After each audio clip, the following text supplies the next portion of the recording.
Assalamualaikum warahmatullahi wabarakatuh. Perkenalkan, nama saya Al-Fikri dari kelas 25C dengan NPM 25040213. Di sini saya akan membuat video tugas tentang definisi Orwal, yaitu dengan dosen pengampu Dovana Renaldi Gumai MPD.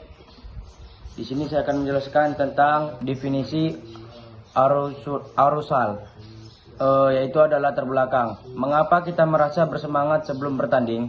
Mengapa kita merasa sangat tenang saat ujian? Semua fenomena ini bertengkar pada satu konsep psikologis yang disebut arousal. Pengertian arousal adalah tingkat kesepian readiness tubuh di pikiran manusia yang bersifat netral, merupakan dimensi intensitas motivasi pada saat tertentu. Arousal tidak dapat bersifat positif atau negatif. Ia hanya menunjukkan beberapa aktif sistem saraf kita. Struktur arousal seperti volume energi tubuh. Arousal bekerja dalam sebuah garis lurus kontinum.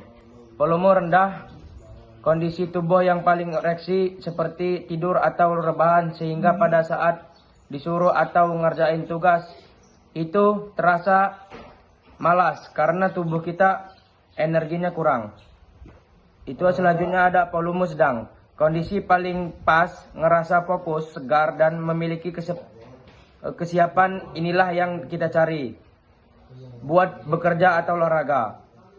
Yang ketiga ada volume tinggi. Kondisi paling bersemangat atau malah berpikir biasa, denyut jantung sangat cepat, napas pendek, tangan gemetaran, dan kalau terlalu tinggi kamu main nggak fokus, bingung.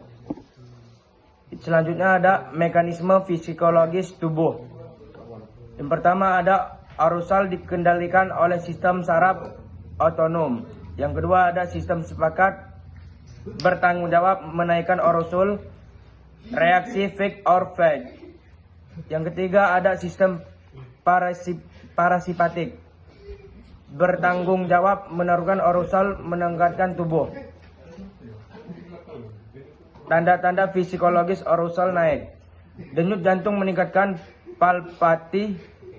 Yang kedua laju pernapasan lebih cepat dan pendek. Yang ketiga ketegangan pada otot besar. Yang keempat meningkatkan produksi keringat, respon konduktivitas kulit.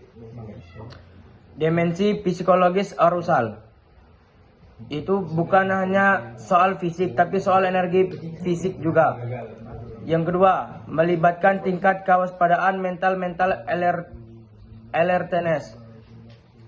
Yang ketiga ada mempengaruhi cara otak memproses informasi dan mengambil keputusan. Selanjutnya ada perbedaan arousal dengan kecemasan anxiety.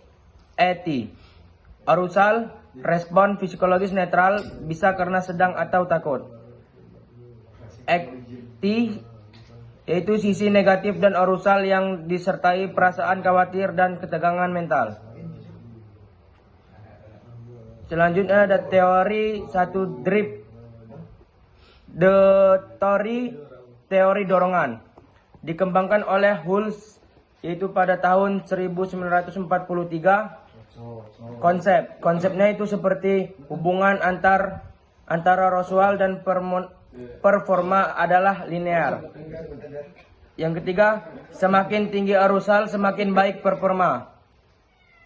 Selanjutnya, kelemahan hanya berlaku untuk tugas yang sangat sederhana atau bagi yang sudah sangat ahli. Teori yang kedua adalah interpret hypothesis.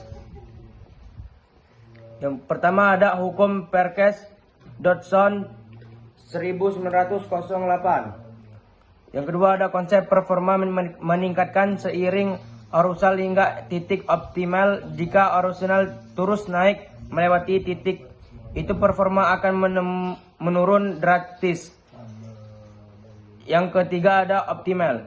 Optimal itu seperti titik di mana individu merasa di zona terbaiknya. Faktor yang mengeras kurva terbaik.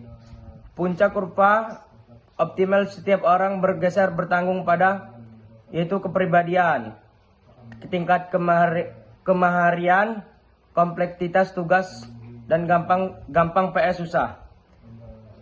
Teori 3, individual zones of optimal functions IZOF. Oleh Yuryani menyatakan bahwa setiap orang memiliki zona arousal optimal yang berbeda-beda. Yang kedua, ada atlet yang butuh sangat tenang untuk menang dan yang harus meledak-ledak merah atau semangat untuk bisa tampil maksimal.